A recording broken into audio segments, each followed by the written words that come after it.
nang namo ko. Koi breakfast semine, breakfast ki sandwich sem bane, pag sem bani. Aduga si hapage hoji mayonnaise.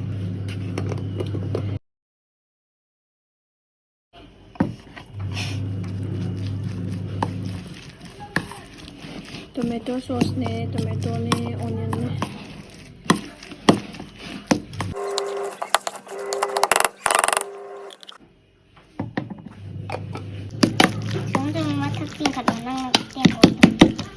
Tare, itu hoji bread se likla di bread kumba dari atau pak.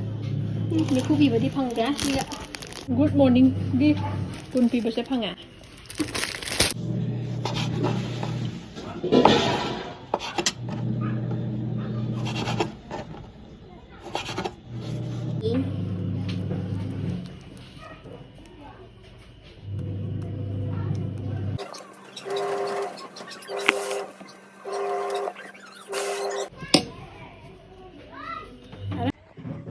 Si daw si grill to ke.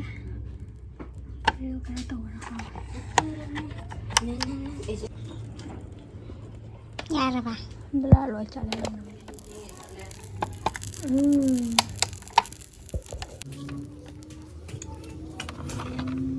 Naman ando. Hay ha. Không ta lão này sao lão này hào riêng con này sẽ. Sina Michael gi younger sister ne kok sau bi na hangai ma se sida la teba project lai ba hanta khak lak pa dunya project idea lokta project ka how we got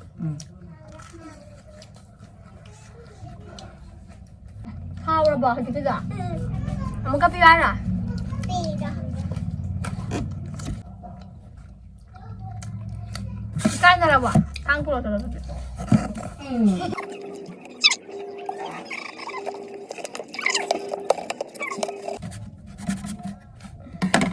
senang ya.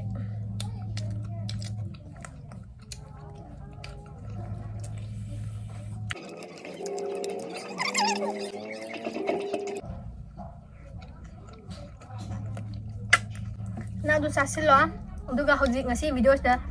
Anam mal tau guys. Mas aina modified of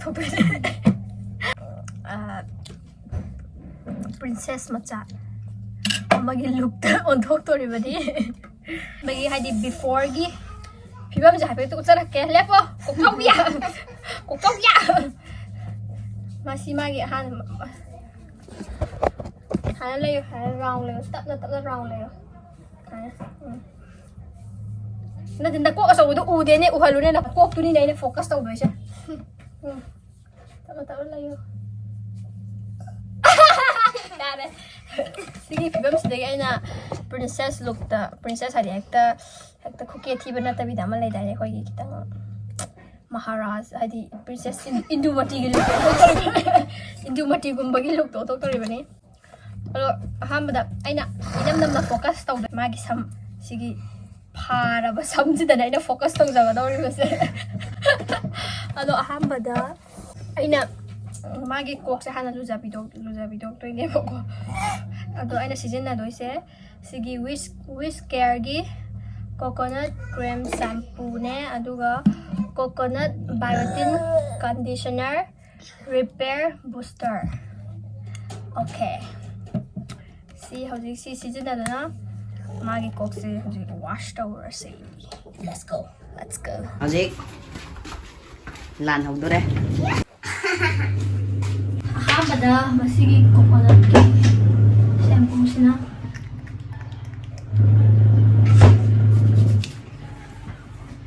masih nyau tadi Manam pagi sele manam haza bane manam nushi bane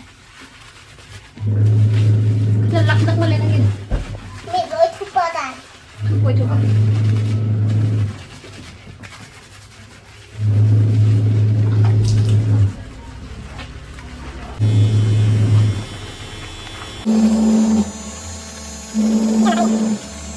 gà là đâu mà lại quả bắt đầu udre mà tuột cả masih ꯁꯦꯝꯄꯨꯁꯦ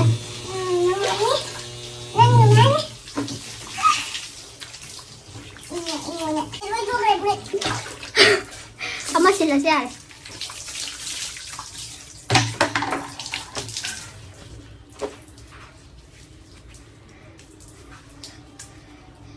ꯑꯗꯨꯒ ꯃꯁꯤꯒꯤ Luis ꯀꯦꯌꯔꯒꯤ coconut biotin conditioner masina hoy limsi tayraga masina taysalaga massage ka tang tawdoi masina perfume nan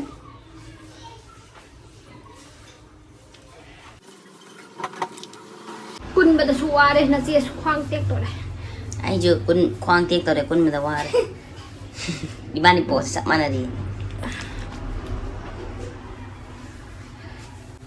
nasak to amte yenge karam film da lai ri samja na ne sumaina ngaktang tawiu aidi sumaina noi do shuru ko iru jaw matam da kok sa lu jaw matam da kok si lu jaraga shampoo tawraga conditioner tayraga adum haina clip na phajala thameba conditioner se dum taisila aduga iru bulora phajana pull up side ba aduna ko ina thamra ko hena mole dana adumana tawi samto se yani mase nang sun layu ne na khutu na ro layu ne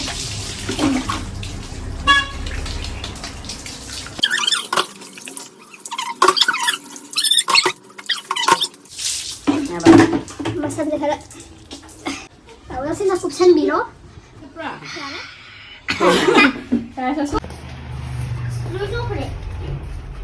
mai ông ta tôi nó rồi mai tao chỉ là tôi sẽ CB chỉ là chỉ là cái ai ta ra ge có ta ra rồi là xong tôi bắt cái này một ya reดูtao mặc ngap ko male không dễแต่ว่าอันนั้นอย่างมาเลยนะก็ ya bo isin kitang hapo kung gontuan lo kitang ka hapo yes nayu rồi lấy chuột này lại bọc tôi yêu còn luôn nên lại bọc mà chết em yêu rồi ya bo đây đây ra ra ra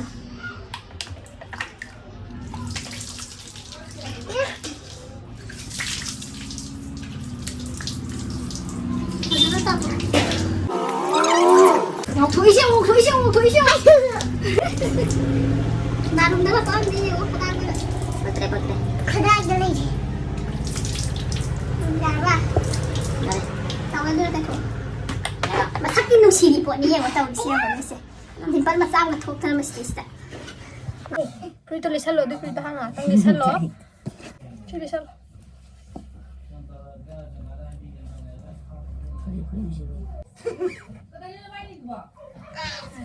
Tong hit lo. Image to ko mali chi dia. magic wala ka male Hauji kari tong ni haya matam na magi samlang se. masai preto di pasana hau gai de school dress ka male sa Pen tharo yam sai.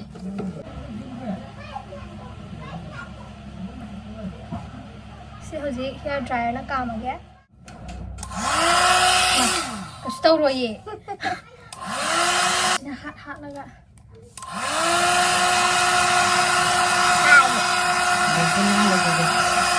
berapa tu male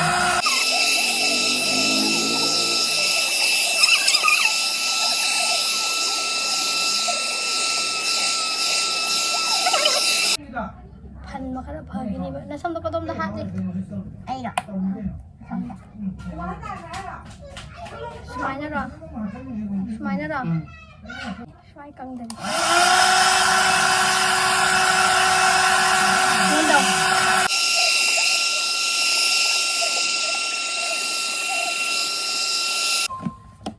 Luis hari Ang pi samje yung molam mani hadi. Makel payo hiyango. ya Payo hiyango. Moli monde. tahu ada mole Molam mani niya. Aduh. manamju ga sagi shampoo ka conditioner coconut manamdo namme nu sire adu hoji magi samse am hekta dry obji oidri kan handri do Manan je kan nok chatle. mai masa masa gi kana bau hana du ga hana di mola mani pipin pari yago Mole. monda adu hoji sigi silk and shine gi hair serum odai ni khangde masi se kala look na ti shandira Lagi. shine ma lak na bagi damta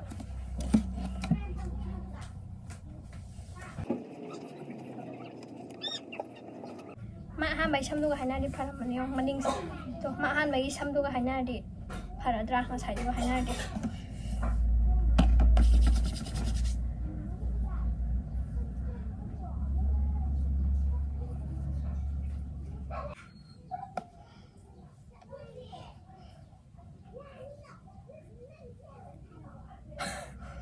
यारे अदो हजे आई खुद से हम तो उखिगे अदुगा मागी मागी कितंग Hadi ताइबे याबा ताइबी रगे अदुदुगा Kalaga lady. सिदि नंगना साइ ने खांदे जालो सिसु सेम्बिउरा सेम्बी सेम्बी मागी ममाइ ताइबे याबा आइदि हादी लैसाबी गिदि बुक ताइ सन्निंग देबको दुदुना सिगी दुमदुंगी जॉनसन बेबी क्रीम जो इना खरा ताइबी रगे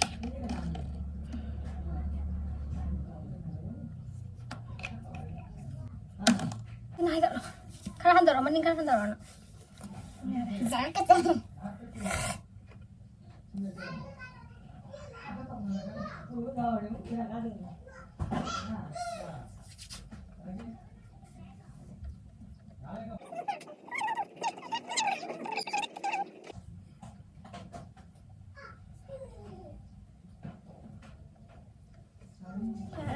Aduh, kitang di makeup kitang, angang di makeup. Aduh, kitang pisung gak dia, pisung je, aina sigi Yang si Pepe. Yang. sigi LA Colors ki Wowy tinted brow gel. Sigi na kitang yak pa din na tawa ko, kitang para na singbi, may pisung dia dah. Bisa makayang tu. Dia liang kan.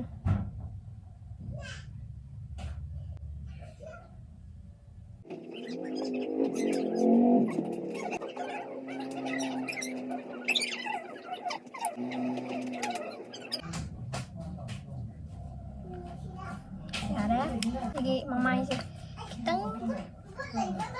kita nilang hari mengantuk na bay damak ta mamaya sa min makating kalau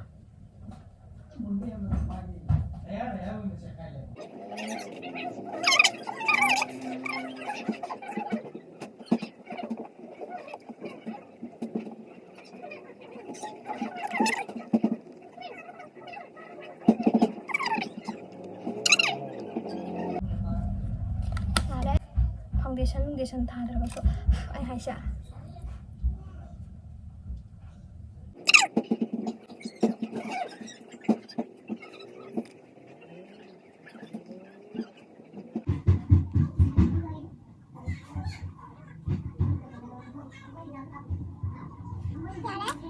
Plus kita angkat tabi ya. Pin nang ne mai được tang hana kita lo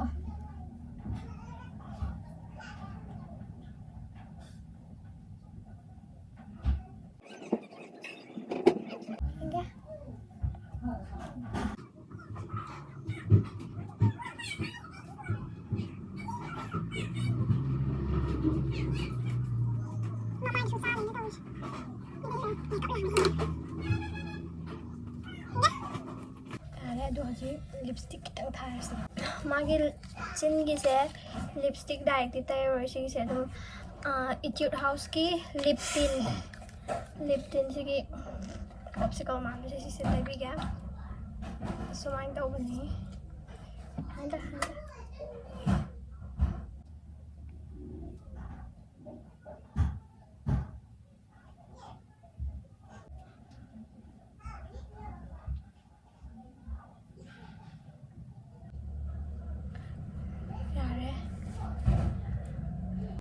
nang hairstyle se kai do batai hꯧꯖꯤꯛ ꯑꯩꯅ ꯀꯔꯤ hair style ꯑꯣꯟꯊꯣꯛꯄ ꯇꯥꯏ ꯅꯪꯒꯤ hair ꯁ꯭ꯇꯥꯏꯜꯁꯦ ꯑꯩ ꯑꯋꯥꯕ ꯑꯃ ꯑꯣꯏ ꯃꯁꯝꯁꯦ ꯌꯥꯝꯅ ꯄꯨꯔꯥ ꯂꯣꯏꯅꯃꯛꯇꯤ ꯆꯞꯄꯔꯣꯏꯒꯦꯕꯀꯣ ꯑꯗꯨ ꯃꯥꯒꯤ ꯁ꯭ꯋꯥꯏꯒꯤ ꯐꯜꯂꯤꯕ ꯃꯈꯩꯁꯦ ꯑꯣꯏꯅ ꯀꯨꯞꯁꯟꯕꯤꯒꯦꯕ ꯍꯥꯏꯗꯤ ꯀꯣꯟꯖꯟꯍꯟꯒꯦꯕ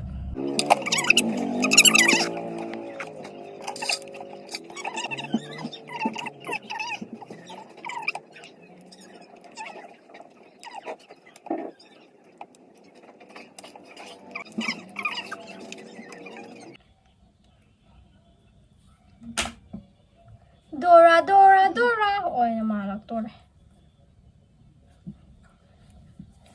ꯑꯗꯨꯒ ꯍꯧꯖꯤꯛ ꯀꯥꯏꯂꯤ ꯖꯦꯅꯔꯒꯤ ꯃꯆꯥꯅꯨꯄꯤ ꯁ꯭ꯇꯣꯔꯃꯤꯒꯤ ꯇꯥꯏꯞꯇꯀꯣ ꯇꯧꯒꯦꯕ ꯑꯩ ꯁꯤꯗꯤ ꯊꯥꯗꯧꯋꯦ ꯁꯥꯏ ꯊꯥꯗꯔꯔꯣꯏ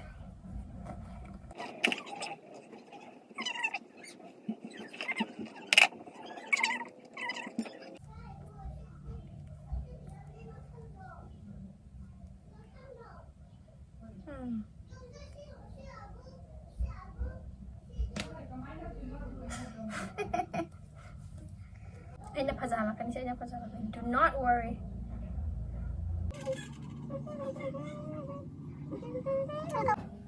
ꯃꯥꯒꯤ ꯁꯝꯁꯦ ꯑꯩꯅ ꯑꯩꯈꯣꯏꯒꯤ ꯍꯥꯏꯅ ꯇꯞ ꯅꯞꯄ ꯀꯥꯟꯗ ꯁ꯭ꯋꯥꯏꯗ ꯈꯤꯇꯪ ꯋꯦꯕ ꯀꯩ ꯍꯥꯏꯅꯤ ꯍꯤꯌꯔ ꯑꯦడ్ꯖ ꯍꯥꯏꯅ ꯋꯦꯕꯀꯨꯝꯕ ꯄꯤꯕꯗꯣ ꯑꯗꯨꯃꯥꯏꯅ ꯇꯧꯒꯦ ꯁꯤꯁꯦ ꯁꯤꯖꯤꯟꯅꯒꯦ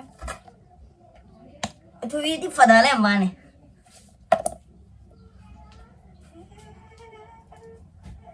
ꯍꯣꯔꯦꯟ ꯑꯃꯨꯛ ꯂꯨꯖꯁꯤꯀꯣ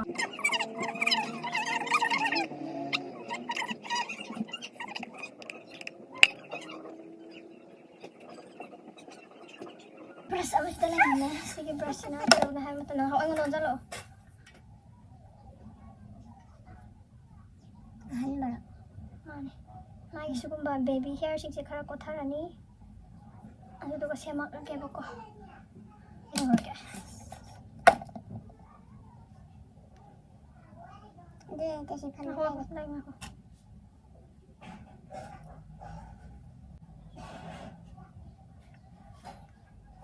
yeah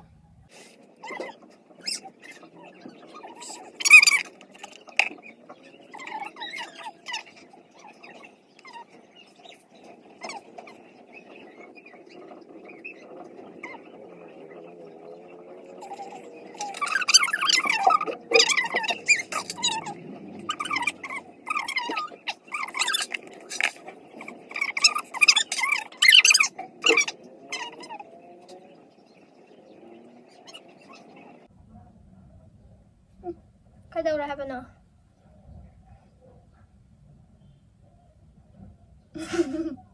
Lorabo loire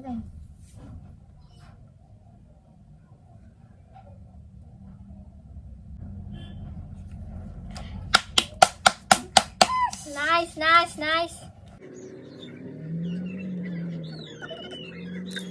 Adusigano queen gine princess ginatte Queen. Sige earrings oy na sise sige earrings sisijalo ay padan sisijalo sini ba padan chalo chani ay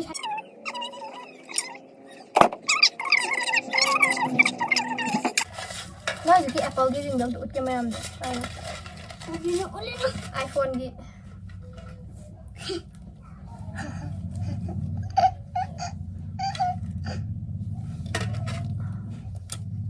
to iPhone gi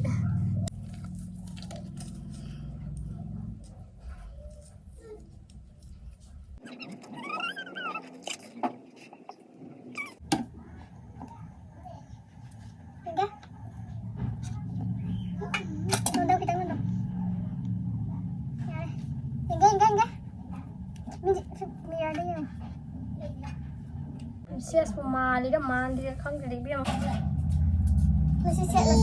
Masilado.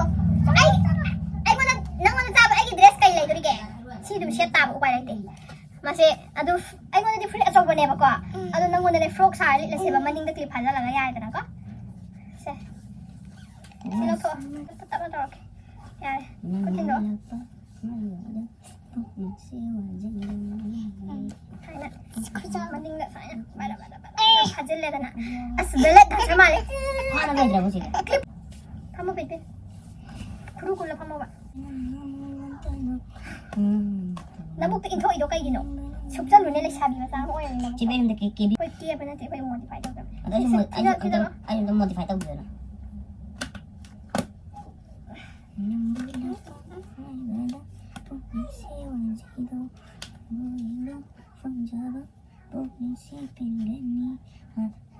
Sisip na. Tang manindahan diro. 벨렛 기타서 저걸 사러. Kami ay sabay. 마이나 콩가 탁보다. 많이 탁보다. 공비는 잘 예쁘다. 야, 아두 뭐 옹가 마타로. 시 안가 보시다 레포. 프린세스 핸들 동데 비라. 거기 좀더 동나데. Dari daw din ay. 액팅 따로 하나. 나간 좀 더. 온토로. Saya ko pati ko asmit si dem to udri man ulak pada. Teng teneng teneng he. Jepin Jepin pije phajabra. Paday niya. Paday niya.